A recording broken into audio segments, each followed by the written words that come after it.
रंध्र और रंध्रक के बारे में बात करने के बाद आपने देखा कि परागकण, सूक्ष्म बीजाणुधानी, अलग बीजाणुधानी और उसके बाद में परागकण और जो है पुंकेसर, ये सब बातें हो गई।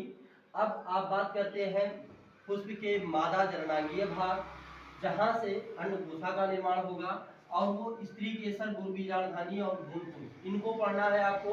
पुष्पी पादप में लैंगिक जनन मुख्यतः 3 चरणों में पूरा होता है।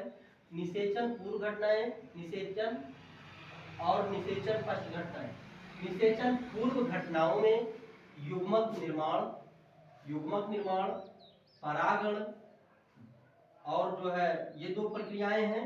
और निषेचन के अंतर्गत यदि हम पुष्पी पादप मुख्यतया आवृत बीजी पादप को कहा जाता है और आवृत बीजी पादपों में निषेचन देखा गया है द्विनिषेचन, मुख्यतः हम इसकी बात करते हैं। और निषेचन पश्च घटनाओं में जब बात करते हैं तो जाइगोट निर्माण और भ्रूणोद्भिद, जिसको एम्ब्रियोजेनेसिस कहा जाता है, वो पढ़ेंगे। युग्मक निर्माण 2 तरीके का था, क्योंकि पादप के पुष्प में जो है 2 प्रकार की संरचनाएं हैं। नर भाग को प्रदर्शित करने वाली संरचना जिसे पुमंग कहते हैं और मादा भाग को इंगित करने वाली संरचना जिसे जायांग कहते हैं।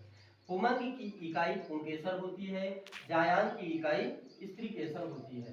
पुंकेसर द्वारा आपका निर्मित होता है परागकण और स्त्री केसर में निर्मित होता है अंडकोशा, और वो भी बीजांड के भीतर पाई जाती है। युग्मक निर्माण आपने ये जो परागकण वाला था वो तो पढ़ लिया, अब आपको दूसरा वाला ये पढ़ना है, ठीक है। तो अब बात करते हैं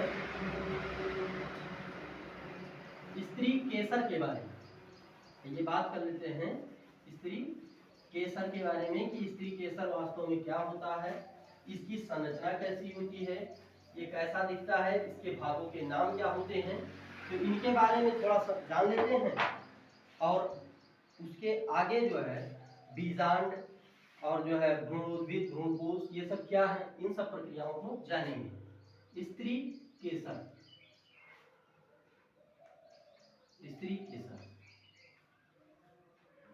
तो स्त्री केसर का पहले एक छोटा सा डायग्राम बना लेते हैं।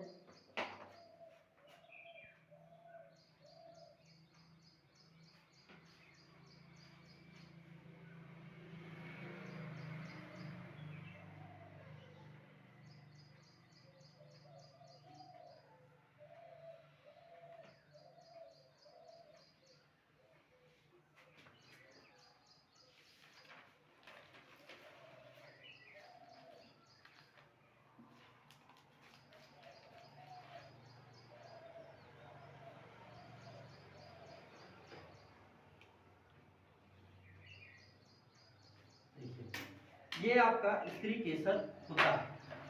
आइए इसका नामकरण कर लेते हैं। तो ये स्त्री केसर का जो ये सबसे ऊपरी भाग आपको दिखाई पड़ रहा है, इसे ही क्या कहा जाता है, वर्तिकाग्र कहा जाता है। वर्तिकाग्र अंग्रेजी में स्टिग्मा कहते हैं और इसे आपका वर्तिका कहते हैं, वर्तिका। और यह भाग जो नीचे बंग जैसा दिख रहा है, तो यह भाग क्या कहलाता है, अंडाशय।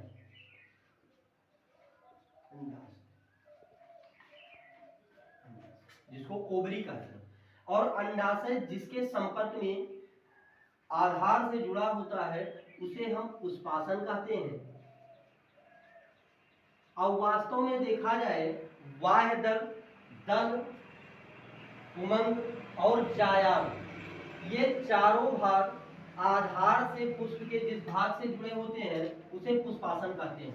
अब ये आप समझ सकते हैं पुष्पासन क्या है, थैलेमस क्या है, पुष्प का बैठका या बैठने वाला स्थान आप समझ सकते हैं, पुष्पासन हो गया।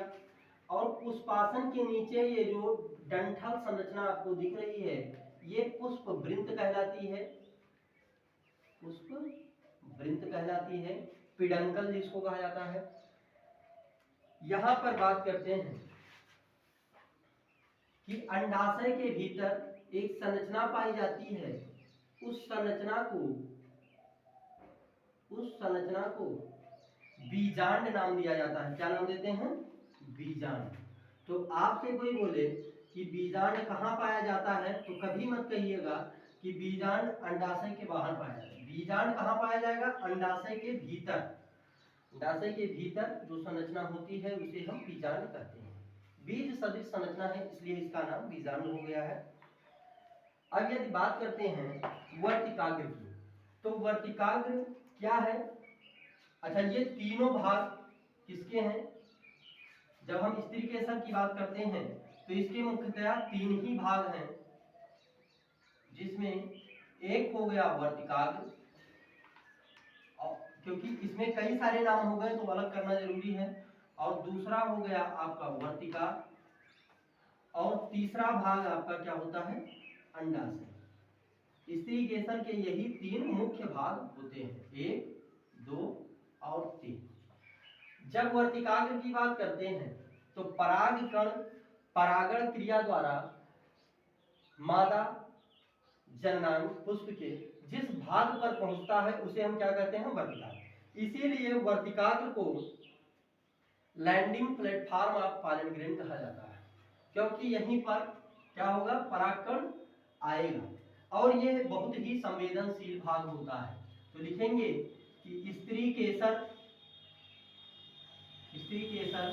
का सबसे ऊपरी भाग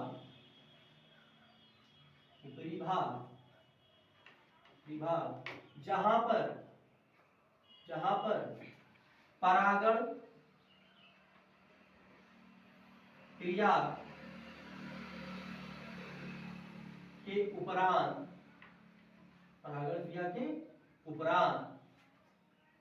परागकण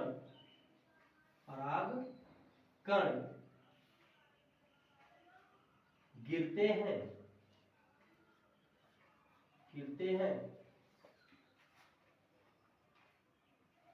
एक तो ये मुख्य विशेषता हो गई।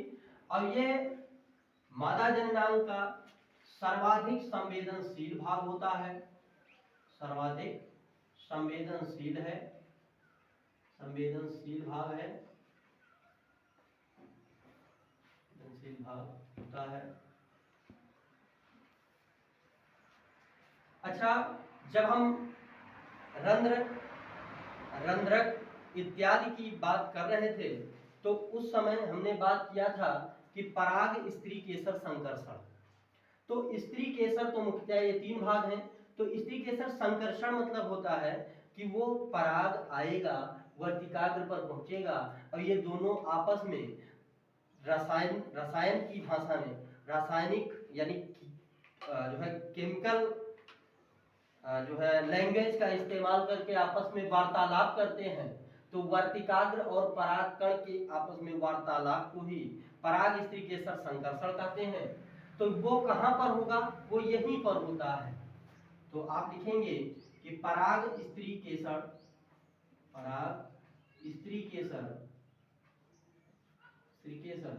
संकर्षण, पराग स्त्री केसर संकर्षण यहीं पर होगा, यानी यहीं संपन्न होता है। दूसरी चीज यदि बात किया जाए कि पराग स्त्री केसर संकर्षण के उपरांत क्या होगा, तो पराग स्त्री केसर संकर्षण जब हो जाता है और यह देख लेता है कि हमारी जाति का ही परागकण आया है हमारे पास, तो तभी उसको जो है अपने भीतर वर्तिका में प्रवेश करने की अनुमति देता है।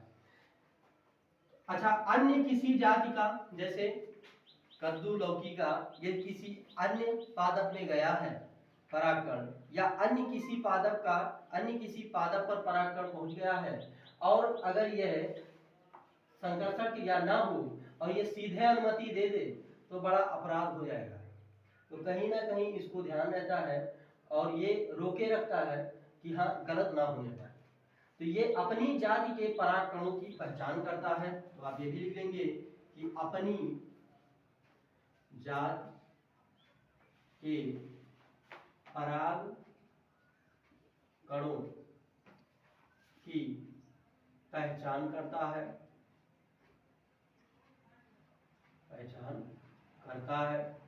और जब अपनी जात की परागकण की